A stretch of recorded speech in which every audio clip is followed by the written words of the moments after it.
Hello everyone, मी Mona Dhakate makeover आणि आज मी पुन्हा निघाली मेकअपसाठी आणि आज मला 3 डिफरंट लोकेशनला जायचं होतं। सगळ्यात आधी मला अर्चनाचा एंगेजमेंट मेकअप होता, तर सगळ्यात आधी मी तिला एंगेजमेंट मेकअपसाठी रेडी करून दिलं। फर्स्ट तिची पर्पलिश साडी होती, ती खूप सुंदर दिसत होती।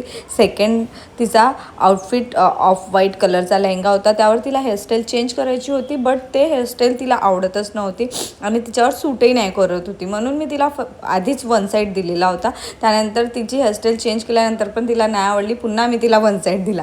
त्यानंतर मी निघाली माझ्या नेक्स्ट लोकेशनला, जिथे मला बेबी शॉवरसाठी जायचं होतं। ही याशना आहे आणि ही लास्ट इयरची माझी ब्राईड होती। तर हिचा आता बेबी शॉवर होता, 9व्या महिन्याचा प्रोग्राम होता, मम्मीकडे प्रोग्राम होता, तर त्यासाठी तिला रेडी करून द्यायचं होतं। तर मी तिला रेडी करून दिलं। फायनल लुक तिचे खूप सुंदर आला होता। तिचे लॉंग हेअर असल्यामुळे आम्ही मस्त ब्रेड्स बनवून घेतले तिच्या हेअरमध्ये आणि ती खूप सुंदर दिसत होती। आणि तिची काकाची मुलीचा इतका सुंदर तिथे डान्स सुरू होता ना, की मी तुम्हाला काय सांगू, तुम्ही स्वतःच बघून घ्या, ती खूप क्यूट होती।